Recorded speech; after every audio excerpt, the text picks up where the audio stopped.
परमेश्वर का जो पवित्र आत्मा का जो आग है वहां तक घर तक जाए और तेरी जादू टोना की शक्तियां बिल्कुल जलाए जाए यीशु मसीह के नाम से। पवित्र आत्मा का आग इस बच्चे के ऊपर उतरे और उनकी जो जादू टोना की शक्तियां बिल्कुल जलाए जाए। आमीन। इसको पकड़ो, यीशु मसीह के नाम से भी सी चल जाएगा तू। नो एक्टिंग, चल छोड़ इसको। अरे बिना छोड़े हुए जाने नहीं दिया जाएगा। पकड़ इसको, लाठी लगाओ इसको। पवित्र आत्मा का आग इस बच्चे के ऊपर उतरे और उनकी जादू टोना की शक्तियां वायरस यीशु मसीह के नाम से इसी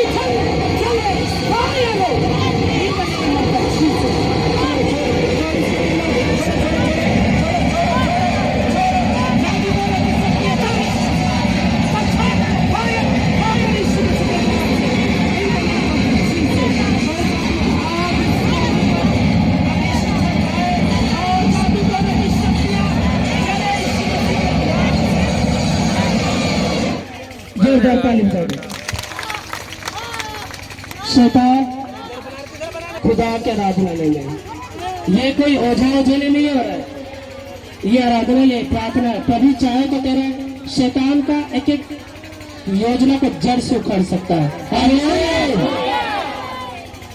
पवित्र आत्मा का वो आग है जो खतरनाक आग है, तेरी हर एक शक्ति को जला सकता है। शैतान परमेश्वर के सामने कभी घमंड नहीं कर सकता। देखो ना कितना खतरनाक था। प्रभु में ताकत है या नहीं है? Hallelujah, hallelujah.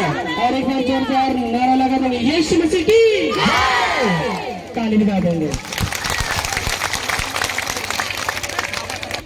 समाचार 11 का 5 से 6-7 में हम लोग देखते हैं। तब उसने उसे कौन है कि उसका एक मित्र हो और वो आधी रात को उसके पास जाकर उससे कहे, हे मित्र मुझे 3 रोटियां दे, क्योंकि एक यात्री मित्र मेरे पास आया है और उसके आगे रखने के लिए मेरे पास कुछ भी नहीं है। और वह भीतर से उत्तर दे कि मुझे दुख ना दे, अब तो द्वार बंद है और मेरे बालक मेरे पास बिछौने में है, इसलिए मैं उठकर तुझे कुछ नहीं दे सकता। साथ हुआ होगा शायद रात बिरात आपके पास खाना ना हो कि रिलेशन आ गया हो, आप शर्म के मारे क्या करेंगे, आटा भी नहीं है चावल भी नहीं है, तब पड़ोसी के पास जाते फलनी में कुछ छे कि दे ना रिलेशन अति कुटुंब समझ लो ऐसे करके किए। अगला के पास है मगर वो बिस्तर में है बच्चों के साथ, अपनी पत्नी के साथ, और अंदर से जवाब दे कि अरे हमको कष्ट मत करो, हमको दुख मत दो, क्योंकि हम सोए हुए हैं अभी पत्नी के साथ बच्चे के साथ, हम कुछ नहीं दे सकते, जाओ और कहीं देख लो। ऐसा हुआ है, ऐसा होता है बहुतों के घर में।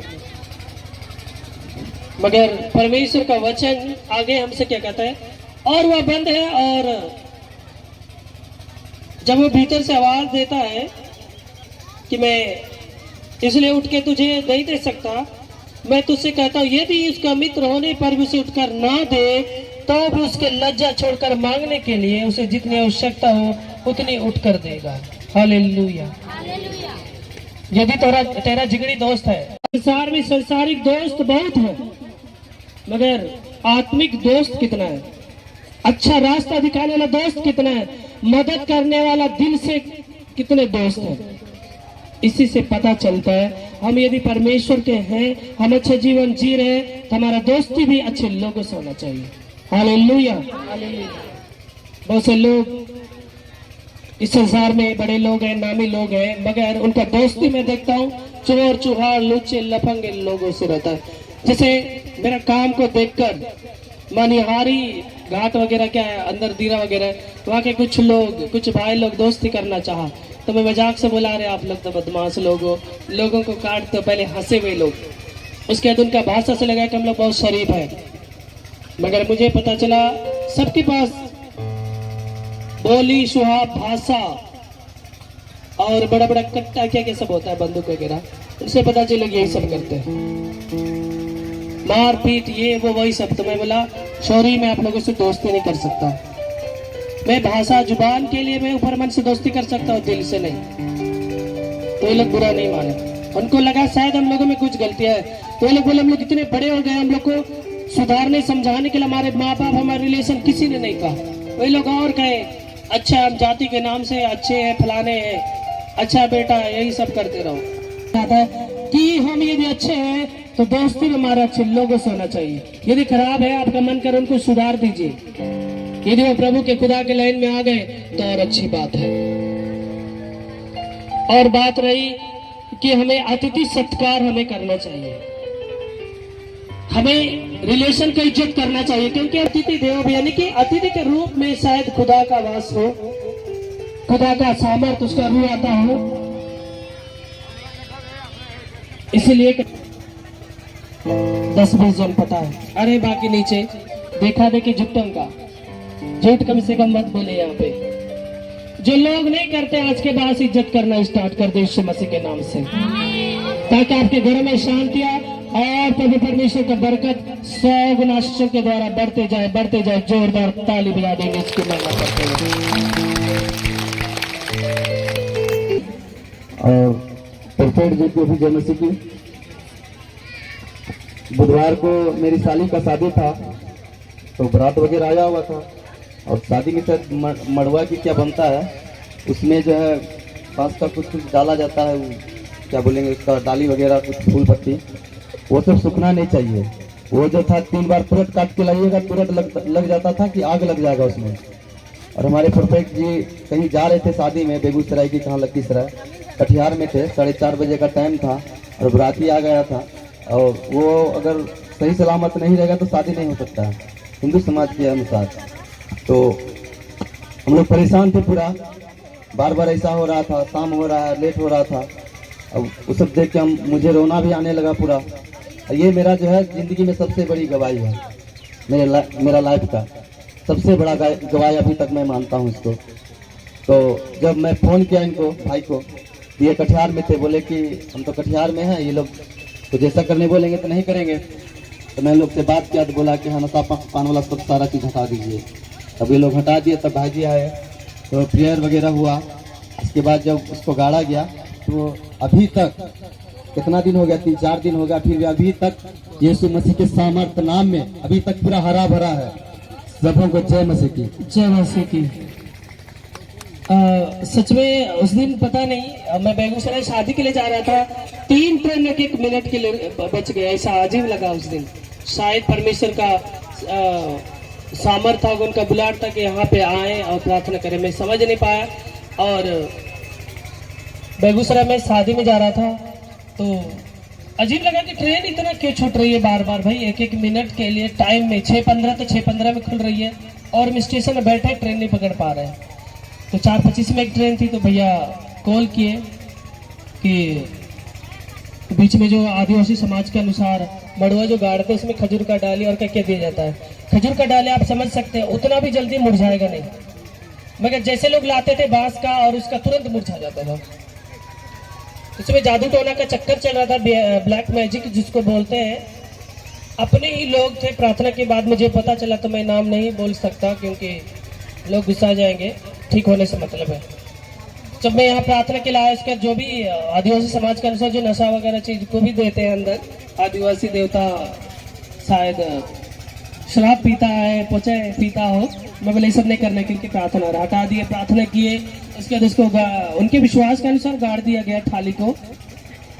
तो उसी समय से भैया अभी बता रहा, अभी तक हरा भरा है और शादी भी अच्छा से हुआ। मैं कॉल करते रहा स्टेशन में, ट्रेन में जब मैं बैठ गया फिर भी मैं कॉल करते रहा।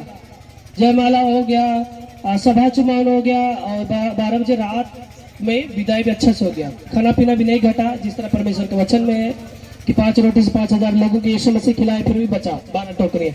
उसी तरह मैं पूछते रहा, कोई इंसल्ट तो नहीं, कोई बेइज्जती, कोई लड़ाई झगड़ा, बोले नहीं, क्योंकि वहां पे परमेश्वर का दास ने प्रार्थना किया और वहाँ पे स्वर्गदूत लोग रक्षा करते रहे। Hallelujah, hallelujah.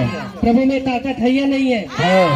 दुश्मन लोग चारों बगल से लग गए, किनको बेइज्जती करें, क्योंकि भैया के ससुराल है, भैया हम लोग मसीह परिवार से हैं, इज्जत वाली बात है, क्या करें। मजबूरन मुझे उस शादी को शादी शादी तो मैं टाइम में पहुंच गया, मगर ट्रेन को कैंसिल करना पड़ा, प्रार्थना में आए और अभी तक भैया बता रहे अभी भी हरा है। प्रभु में ताकत है या नहीं है?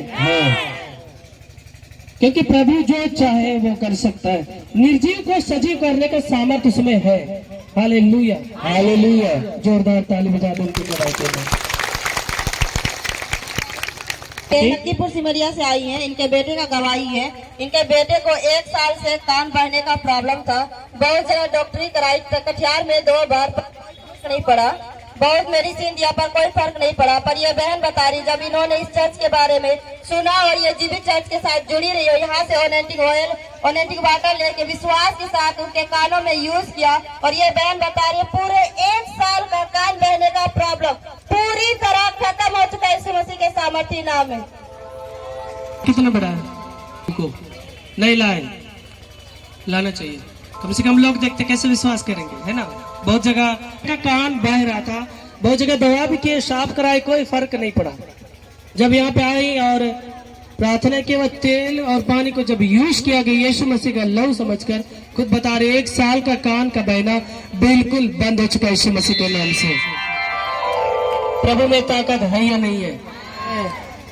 मास्टर जी, ये जिला भागलपुर से आई हैं। इनके नाती का गवाही है। ये पढ़ने लिखने में पूरी तरह वीक था, पढ़ने में मन नहीं लगता था और इन्हें सेहत का भी प्रॉब्लम था। बहुत ज्यादा वीकनेस, कमजोरी रहता था। बहुत ज्यादा मेडिसिन कराई पर कोई फर्क नहीं पड़ा। और ये बता रही विश्वास के साथ ये जीवित चर्च से जुड़ी रही, प्रार्थना मीटिंग अटेंड कर रही। और ये बच्चा अभी पूरी तरह वीकनेस से आजाद हो चुका है और जो पढ़ाई में कमजोर था वो अच्छी तरह से अभी पढ़ लिख पा रहा है यीशु मसीह के नाम में। क्या बात है। जितने हैं आप लोग सुन रहे हैं, अलग से हमको नहीं पूछिएगा।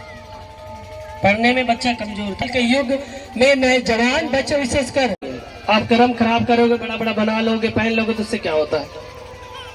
फिर भी उसको भूत धरता, फिर भी तंगी में रहते, गरीबी में रहते, टेंशन में रहते, लड़ाई झगड़ा होती रहती है। यदि पहनना है तो खुदा को दिल से पहनो। जिस तरह मैं पहले बता रहा था कि अपने बच्चों को 12 साल के बाद, विशेषकर बेटियों को जीन्स पहनाना बंद करें, छोटा छोटा कपड़ा पहनाना बंद करें। तो प्रभु उस समय आपको आपसे लेखा लेगा, क्योंकि बच्चे छोटे, उनको क्या पता। मगर प्रभु उस समय आपको पूछेगा कि तुमने ये क्या करवाया।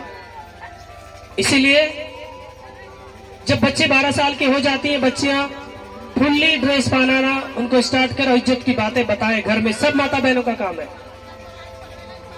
जो मॉडल के लिए जी रहे हैं ना कि मेरी बच्ची को मैं पहना रही हूँ जीन्स टी शर्ट, आधा कमर दिख रहा, आधा ऊपर नीचे, तो आप बहुत बड़ा पाप कर रहे हैं। क्योंकि लेखा जोखा आपको दिया जाएगा, तो खुदा आपसे पूछेगा, प्रभु आपसे पूछेगा, बच्ची को पूछने नहीं जाएगा।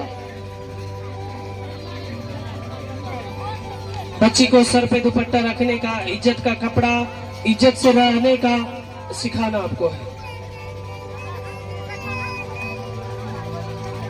और उस टाइप का कट ब्लाउज वगैरह भी जो मसीह परिवार से विशेष कर मैं उनके मैं बता रहा हूँ, इज्जत का कपड़ा पाने। क्योंकि ये स्किन आप देख रहे हैं, अगला का बुरा सोच अंदर उमड़ रहा है, तो सोचिए आप खुद उनको पाप करने के लिए आकर्षित कर रहे, गुनाह करने के लिए।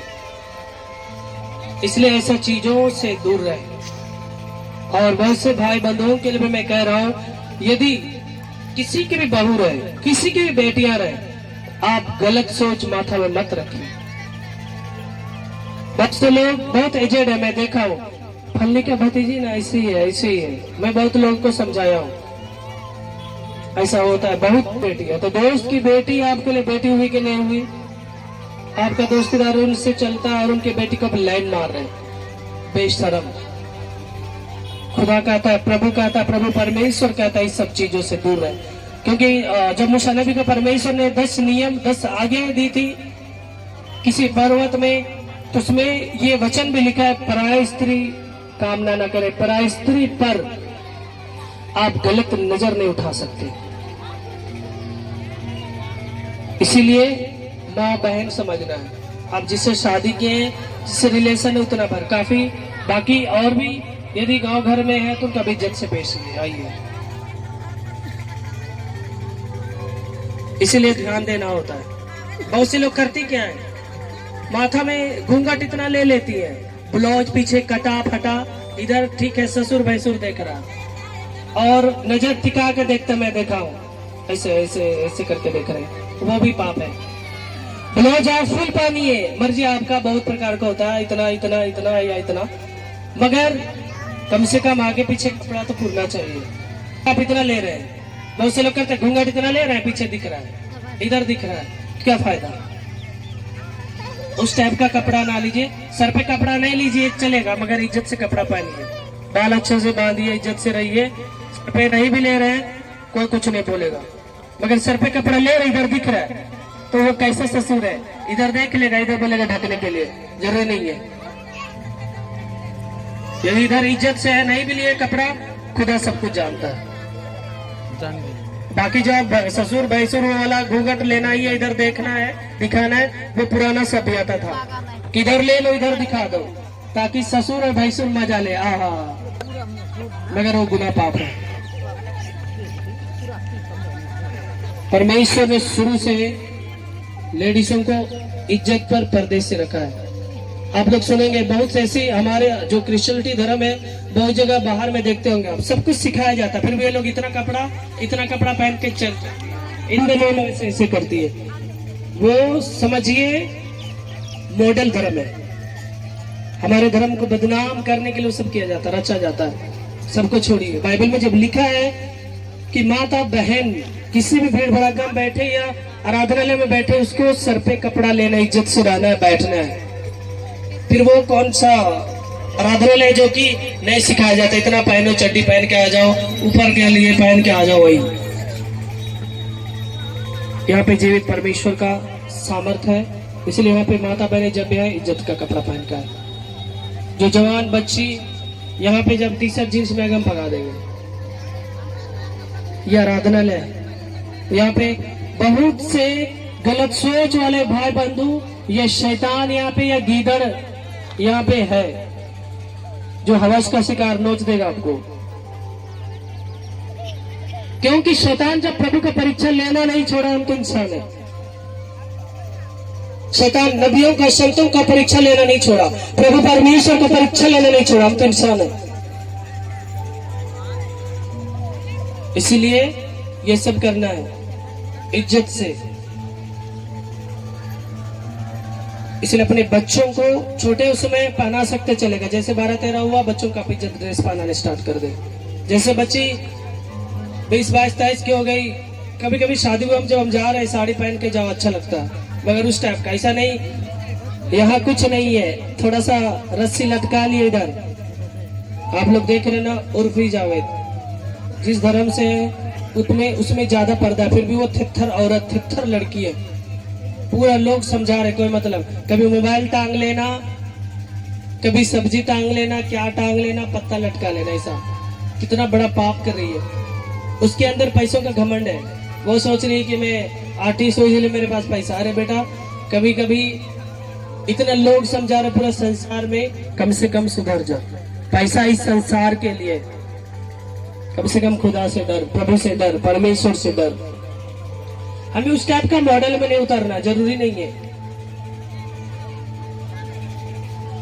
हम खुदा के बंदे, उनके बच्चे हैं, परमेश्वर के अनुसार चलने वाले लोग हैं। संसार के नियमों से बाहर रहे, हम संसार की जो फालतू नियम है उसको ना माने। माता बहने इज्जत से रहे, इज्जत का ड्रेस पहने और परमेश्वर का आराधना करे, तो खुदा आपको आशीष और बरकतों से भरेगा। हालेलुया। कितने लोगों को ये बात अच्छा लगा हो, ईमानदारी से ताली बजा देंगे।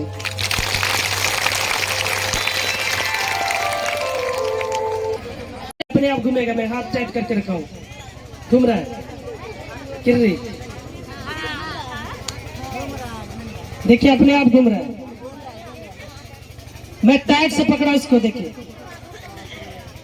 इतना पावर है इस जड़ी में, ये लोगों को आकर्षित करता है। और मैं जैसे पानी में डुबा दे रहा हूं इसको। इतने शैतानी हरकत करने वाले लोग इस संसार में, देखिए अपने आप घूम रहा है, देखिए घूम रहा है, सीधा हो गया ना, टेढ़ा था, देख सकते हैं आप लोग कि घूम रहा है ना।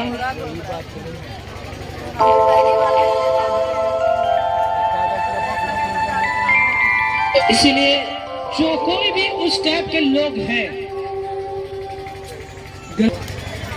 जी जो लोग देख नहीं पाए बाद में देख सकते हैं, अभी भीड़ में कितना लोग को दिखा है ना, तो उस टाइप के लोग यदि यहाँ पे हैं, गलत सोच वाले, किसी को जबरन आकर्षित करने वाले, उस टाइप का काम ना करें। ये प्रभु का काम नहीं है।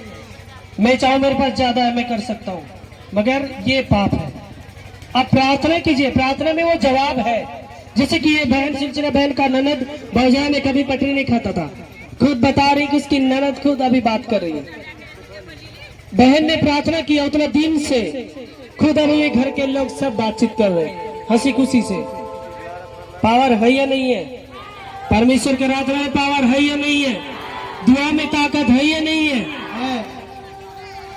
जितने भी लोग यदि ऐसे आप वैसे लोग हैं, किसी को भी देते हो, आप बहुत बड़ा पाप कर रहे हैं। सुधर जाइए और प्रभु परमेश्वर से पश्चाताप कीजिए, रो रो कर मांगिए। जय मसीह की पास्टर जी। जय मसीह की। मैं खुद की गवाही देना चाहती हूँ। मैं लगभग 1 साल से इस चर्च से जुड़ी रही, क्योंकि मुझे परमेश्वर से कुछ चाहिए था। मैं जब मसीह में नहीं थी तो मैं बहुत ज्यादा विरोध करती थी। जब मैं मसीह में आई, प्रभु को जानी, जब मेरी बेटी 6 लगभग 1 साल की थी, तो वो टोटली पूरी बेड पर चली गई थी। और उससे पहले एक बार और वो मर चुकी थी मेरे पेट में, जब थी वो, जब 7 महीने की थी, वो पूरी तरह मर चुकी थी। मेरे पति मुझे बहुत बार बताते थे परमेश्वर के बारे में कि उसने कैसे सृष्टि की, कैसे बनाया, तो मैं उसका विरोध करती थी। तुम जिस ईश्वर को मानते हो तुम उसे मानो, और मैं जिस धर्म से आई हूँ उसी को मानूंगी। मैंने शादी कर लिया तो क्या हुआ, मैं तुम्हारे धर्म में नहीं आऊंगी। तो ऐसा करके मैं उसको जवाब देती थी, क्योंकि मेरी जो सास और ननद सब थी, वो सब मुझे बहुत बोलती थी कि तो मेरा भाई तो एक ही है, वो तो क्रिश्चियन बन गया, तुम भी बन जाएगी तो हम लोग का जो घर का जो देवी देवता, हम लोग का भाषा में उसको भूत बोलते हैं, तो उसको कौन पूजेगा। तो मैं उन लोगों की बातों को मानती थी और उनकी बातों को सुनती थी। जब परमेश्वर ने मेरे जीवन में काम किया, मेरी बच्ची जो 7 मंथ में पेट में थी, वो पूरी तरह मर चुकी थी, पर परमेश्वर ने जब अपने दासों के द्वारा प्रार्थना किया तो वो पूरी तरह ठीक हो चुकी। पूरी मरी हुई बच्ची जिंदा हो गई। वो अभी लगभग 3.5 साल की है। मैं उसे नहीं लाई, पर परमेश्वर की दया से वो बिल्कुल ठीक है। अभी वो 3.5 साल की, और मैं इस चर्च के साथ जुड़ी रही, भैया के साथ जुड़ी रही, पास्टर जी के साथ। और जब मैं परमेश्वर में आई तो मेरी एक ही सपने में आता था कि मैं सेवकाई करूं। तो सेवकाई करने के लिए मुझे कोई रास्ता नहीं दिखाई देता था। मैं प्रार्थना करती थी, अकेले पड़ जाती थी, और मुझे सलाह मशवरा देने के लिए कोई नहीं रहता था। तो मैं जब इस चर्च में लगातार जुड़ी रही और प्रार्थना करती रही, उपवास प्रार्थना करती रही, भैया भी कई बार बोले तुम बहुत वीक हो, पतली हो, तुम उपवास मत करो, पर भैया ने भी मेरे लिए भविष्यवाणी किया और वो सब मेरे जीवन में पूरा हुआ। और भैया की प्रार्थना के द्वारा और परमेश्वर के अनुग्रह से मुझे अभी 2 कलीसिया मिली है, उसमें टोटल अभी 30 लोग हैं। तो मैं परमेश्वर को धन्यवाद देती हूँ और भैया को भी। ये पूरी परमेश्वर की और दास की है। उन्होंने मेरे लिए प्रार्थना किया, बहुत दिन रात मेहनत किया और मुझे ये सेवकाई मिला, इसलिए मैं परमेश्वर को धन्यवाद देती हूँ और परमेश्वर के दास को भी। और जब हम लोग वहाँ पे गए, मीटिंग हुआ, जब वहाँ से वापस आने लगे तो भैया ने दुष्ट आत्माओं को पानी में फेंका, तो वो मेरे पीछे आने लगी, क्योंकि मैंने कभी भी ऐसा नहीं देखा था। तो जब भैया ने प्रार्थना करके उसे पानी में फेंका, जब भैया को हम लोग यहाँ पहुँचा के जब हम घर वापस आने लगे, तो मैं गाड़ी के पीछे साथ बैठी हुई थी, तो वो पूरी तरह रो रही थी, पूरी तरह रो रही थी। वो मतलब कि मुझे एहसास कराना चाह रही थी कि मैं तो तुम्हारी लोग, मुझे क्यों फेंका। तो मैं अचानक से डर गई, और जब डरने के बाद मैंने मोबाइल उठाया और बैटरी पूरी तरह लो था, फिर भी मैंने वर्शिप सॉन्ग चलाया। मैं पूरी लो बैटरी में घर भी पहुंच गया, मेरा मोबाइल डाउन नहीं हुआ। और जब मैं घर पहुंची तो मैं वहाँ पे प्रार्थना की, और सुबह में मैंने भैया को बताया, और मेरे लिए भैया ने प्रार्थना किया, और मैं अभी बिल्कुल ठीक हूँ। कोई दुष्ट आत्मा का आवाज नहीं मेरे कान में आ रहा है, इसलिए मैं परमेश्वर के दास को धन्यवाद देती हूँ और परमेश्वर को भी। सबको जय मसीह की। जय मसीह की। सच में जब हम लोग प्रार्थना के लिए गए, कुछ बच्चे बपतिस्मा लिए वहाँ पे 10 जन, और पहले से 3 जन, 13 जन नए कल से है, और अच्छी बात है। और खतरनाक इलाके वहाँ पे, एक भाई जी के दुकान में लोग जाके लाठी से पीटते थे, लाठी से, कि ये धर्म का, ये वो फलना डिस्का, बहुत कुछ ये अफवाह उड़ा रहे थे। मगर मैं प्रार्थना करने के लिए गया उनके दुकान में। उसके बाद हम लोग जब वापस आ रहे थे, गाड़ी में बहुत सी चीजें थी शैतान की, उसके हम लोग पुल में फेंके, उसके बाद ये लोग मुझे छोड़कर जब घर चले गए, जैसे बता रही है, पीछे 4 व्हीलर में ये पीछे साइड बैठी थी, इनके हस्बैंड आगे थे, ड्राइव भी कर रहे थे कभी कभी। तो शैतान रो रहा था ताकि इनको ममता लगे दोबारा आ जाओ वापस, ऐसा। इसी तरह में भी दुआ प्रार्थना करते हैं और कोई भी चीजों मजबूती से करते हैं, हमें डरने की जरूरत नहीं, क्योंकि हमें भय का आत्मा नहीं बल्कि सामर्थ का आत्मा हमें मिला है। हालेलुया। हमें डरने की कोई बात नहीं है। अब बहन नहीं डरी और परमेश्वर का सॉन्ग को चलाई और बता रहे मजबूती से चले गए, रोना धोना सब बंद हो गया। हालेलुया। उसी तरह